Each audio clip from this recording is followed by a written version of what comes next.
Bom dia, meus amados irmãos, graça e paz. Nós vamos dar continuidade às meditações dos minutos devocionais na carta de Paulo aos Romanos. Nós demos uma parada por necessidade e agora nós vamos continuar. E nós já vimos do capítulo 1 ao capítulo 11. Inclusive, frisamos muitas vezes porque é importante para perceber certas palavras do apóstolo Paulo, o propósito dele, ou os propósitos. É claro que um dos propósitos do apóstolo é a edificação da igreja, sim, tanto que ele, tendo em vista a realidade da igreja, a partir do capítulo 12, nas aplicações, ele vai direto no ponto. Paulo sempre faz isso. Observe, inclusive, que não como dizem hoje, sermão de carapuça, ou seja, uma palavra direcionada como se isso fosse ruim. Não, mas como uma palavra direcionada vinda da parte de Deus, porque Deus fala às necessidades reais das pessoas. O cristão tem que entender isso. Nesses dias, as pessoas são muito melindrosas, elas tendem a reclamar muito quando algo fala para elas acerca da realidade delas. E o apóstolo Paulo conhece um pouco da realidade da igreja e fala bem direcionado às necessidades, principalmente quando se trata da aplicação. Ele quer sim edificar a igreja. Mas um outro propósito do apóstolo Paulo, muito importante, é oferecer uma defesa. Lembre-se que ele está sendo acusado injustamente pelos judeus e até tem sofrido danos dentro das cidades do Império Romano por onde ele passou. Então ele oferece uma defesa. O apóstolo Paulo é um problema? Ele vai mostrar que ele não é um problema em relação aos judeus, porque ele está sendo acusado de trair seu povo, de fazer mal ao seu povo, de pregar contra Moisés, e ele faz uma defesa, mostrando que não, muito pelo contrário, eu amo o meu povo, por isso, inclusive, é a única carta que ele vai falar bem dos judeus, por uma outra razão também, inclusive, que nós vamos mencionar. E ele também está fazendo uma defesa em relação ao império, porque estão dizendo que ele está propagando outro rei, que ele é contra César, e ele vai mostrar que não também. Inclusive, é a carta que realmente vai exaltar as autoridades. Por que ele faz isso? É a única carta que tem essas características. Porque ele está oferecendo uma defesa sobre essas acusações. E, portanto, é uma defesa prévia que é recebida pela Igreja de Roma e que com certeza serviria muito quando ele fosse se defender. Mas por que ele, em relação aos judeus, ele destaca, exalta, ele fala bem, diferente de todas as outras cartas, porque normalmente ele está sendo perseguido pelos judeus, que, pensando nos falsos irmãos, como ele diz em Gálatas, os judaizantes, estão criando problemas, desviando as pessoas da graça divina, né? Mas porque aqui ele faz o contrário, né? Porque aqui ele chama a igreja, que é gentílica, né? A carta de Paulo aos Romanos é escrita uma igreja gentílica, até porque os judeus foram expulsos de Roma, houve uma série de problemas que nós vemos no livro de Atos. E aqui ele mostra seu carinho, seu amor e até mostra a importância dos judeus, porque está acontecendo o oposto lá em Roma. Os judeus são vistos como um povo que cria problemas, e aí está sendo ameaçada a igreja de ter dentro dela um antissemitismo, ou seja, a igreja passar a aborrecer-se ou ter antipatia para com os judeus. Isso não pode acontecer. Lembre-se que isso aconteceu mais à frente, quando Marcião considerou que tudo que era relacionado ao judaísmo deveria ser tirado da igreja. Paulo, muito antes de Marcião, ele, pela providência de Deus, viu o problema. E ao ver o problema, ele vai evitar esse antissemitismo, mostrando que a igreja deve olhar para os judeus como instrumentos de Deus nas épocas certas. E Deus, portanto, tinha um propósito. Então, nós vimos isso tudo, que são propósitos importantíssimos para entender, inclusive, a carta de Paulo aos Romanos. Aí nós começamos a parte prática, né? A parte prática começa a partir do capítulo 12, quando ele pega o conteúdo que ele ensinou e aplica à vida dos irmãos. Ele vai aplicar a diversas questões e, com certeza, bem direcionadas às necessidades reais da igreja. E nós que já começamos no capítulo 12, versículo 1 e 2, e vimos sobre o culto racional que diz respeito à vida, né? Não apenas uma questão cultica, litúrgica, mas diz respeito à abrangência disso, ou seja, um olhar sempre holístico, porque esse é o olhar bíblico, né? O olhar do Novo Testamento para o homem como um ser inteiro, e que a salvação envolve toda a integridade do ser humano. Depois de termos visto isso, nós vamos agora para o versículo 3. E no versículo 3 diz o seguinte: porque pela graça que me foi dada, digo a cada um dentre vós, que não pense de si mesmo além do que convém, antes pense com moderação, segundo a medida da fé que Deus repartiu a cada um. Então, ele quer que os irmãos saibam viver a vida cristã e receber e usar tudo que Deus deu para cada um da forma como Deus quer. E um dos pontos é humildemente, né? Inclusive é interessante que ele já dá o exemplo, né? Porque ele diz assim: pela graça que me foi dada. Ou seja, ele é apóstolo, tem autoridade, porque Deus mesmo deu a ele a autoridade. Tanto é que estamos aqui há 2000 anos lendo a carta do apóstolo Paulo.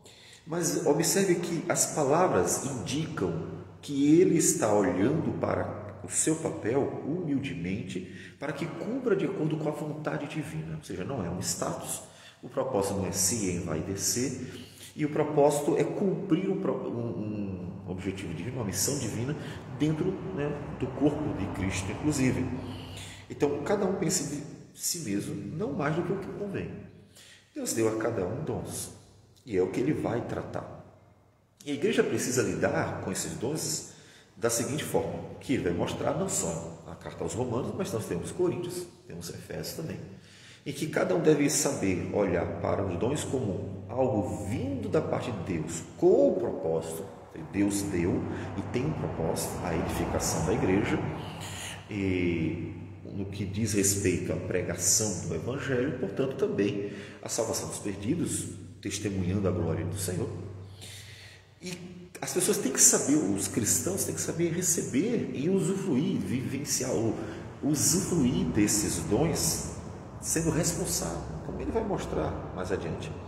Isso significa que ele deve não só olhar para o seu, mas olhar para o total. Que, inclusive, como nós mencionamos, em Coríntios, ele vai mostrar isso bem detalhadamente, usando até a figura do corpo, né? Quando ele nos diz que, assim como o corpo é um, tem muitos membros, e todos os membros, sendo muitos, constituem um só corpo. E mostra que ninguém é corpo sozinho, e ninguém pode dizer que não precisa dos outros membros do corpo. E nem, muito menos, deve entender que o que Deus deu a ele não tem valor, não tem importância. Então, no capítulo 12 de 1 Coríntios, ele vai mostrar a importância de cada membro, portanto, todos devem ser reconhecidos como instrumentos de Deus e valorizados, não no sentido de enaltecer, exaltar e criar um orgulho, uma vaidade, que é o que hoje tem sido muito comum. As pessoas são muito bombardeadas com o empoderamento, que é uma parte de uma ideologia vigente, pagã, né? Mas que o cristianismo, infelizmente, parece que sai bebendo que nem avestruz, comendo que nem avestruz de tudo que aparece pelo caminho. Então, não é isso, né? Mas reconhecer que Deus de fato usa cada parte, cada membro do corpo, para que inclusive a pessoa não se envaideça como se eu sou a única pessoa importante aqui, eu sou a única pessoa que sirva para alguma coisa, né? E não reconhecer que Deus usa todos, porque é um corpo, o corpo tem muitos membros, né? E todos os membros do corpo são importantes. E em Coríntios ele vai mostrar isso aí.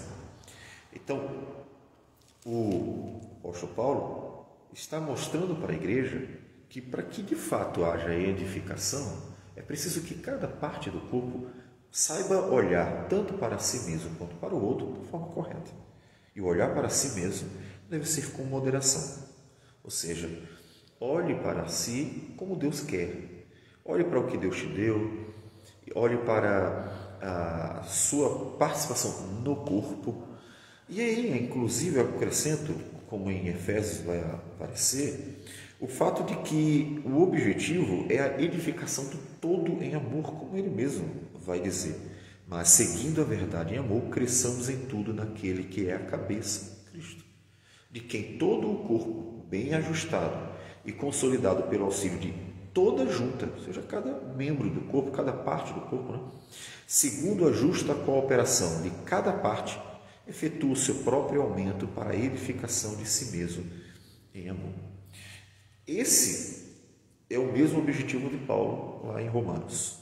Tanto podemos dizer que em Efésios ele vai tratar essa importância da como você se vê, e deve ser com amor, humildemente, deve ver que é graça divina, como você vê o corpo e o seu propósito dentro do corpo para que você realmente coopere com a edificação do corpo. Tanto Romanos, Coríntios quanto Efésios, os três, ainda que em palavras diferentes, têm esse objetivo. Despertar a igreja para o fato de que os dons que o Senhor deu por meio da dádiva do Espírito Santo à igreja do Senhor visa a edificação do corpo para a glória de Deus. Portanto, não é para você se envaidecer, se orgulhar, nem muito menos considerar que você é a única pessoa que importa dentro do corpo. Então, quem repartiu foi Deus. E o próprio apóstolo, que também é parte dessa realidade, ele diz que Deus deu a ele. E por isso que ele está falando, por isso que ele está ali ensinando, porque foi Deus quem designou. Então, o que ele está fazendo? Ele está reconhecendo que aquilo não vem dele, então, portanto, ele está sendo humilde na presença de Deus, na presença da igreja. Ele está cumprindo o seu papel. Veja, a carta mostra que ele está sendo zeloso com o dom que Deus deu a ele. Ele está, portanto, edificando a igreja. E edificando em quem? Em Cristo Jesus, porque observe que todas as cartas do apóstolo Paulo glorificam a Cristo Jesus. Elas não massageiam o ego de seu ninguém, elas não ficam chaleirando, bajulando seu ninguém, elas não exaltam nem a ele mesmo, nem a outra pessoa. Elas são fiéis e verdadeiras e apontam para a glória de Cristo, falando ao coração dos pecadores. Então, ele está fazendo exatamente aquilo que ele quer que as pessoas façam, né? Os cristãos, é claro.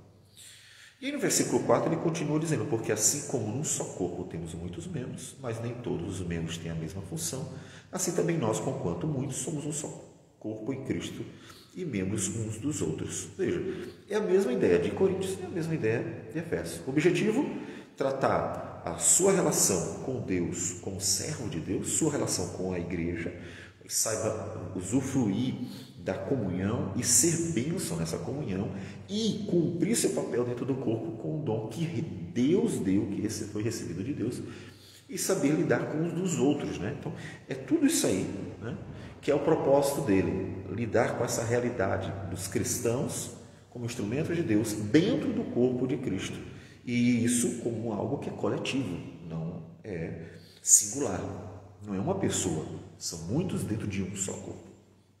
Então, a proposta é a mesma, tendo, porém, diferentes dons, segundo a graça que nos foi dada. Veja, cada um tem um dom, segundo a graça de Deus, ou seja, foi Deus quem quis distribuir. Em Coríntios ele vai até dizer assim, olha, não é porque eu não sou olho, eu não sou orelha, é que eu não sou do corpo, como ele nos diz assim, se disser o pé, porque não sou mão, não sou do corpo, nem por isso deixa de ser do corpo. Se o ouvido disser, porque não sou olho, não sou do corpo, nem por isso deixa de ser do corpo. Se todo o corpo fosse olho, onde estaria o ouvido? Se todo fosse ouvido, onde o olfato? Mas Deus dispôs os membros, colocando cada um deles no corpo como lhe aprouve. Então, observe que a diversidade é vontade divina e cada um tem um papel dentro do corpo. Não dá para ser uma coisa só, porque senão onde estaria o outro? Né? Onde estaria a outra parte? E ele então menciona alguns dons. As listas de Paulo, dá para perceber quando você coloca em paralelo os textos, as cartas dele, não são exaustivas, ou seja, você não tem uma lista completa e outra ele repete, e outra ele repete. As listas são diferentes, logo elas não são exaustivas, né? Então, aqui em Romanos, ele diz assim, se profecia, seja segundo a proporção da fé, se ministério, dediquemo-nos ao ministério, o que ensina, esmere-se em fazê-lo, o que exorta, faça-o com dedicação, o que contribui com liberalidade, o que preside com diligência, quem exerce misericórdia com alegria. Então ele menciona alguns dos papéis dos cristãos dentro do corpo. E em todos eles, aquilo que acompanha, a palavra que acompanha, faça o melhor.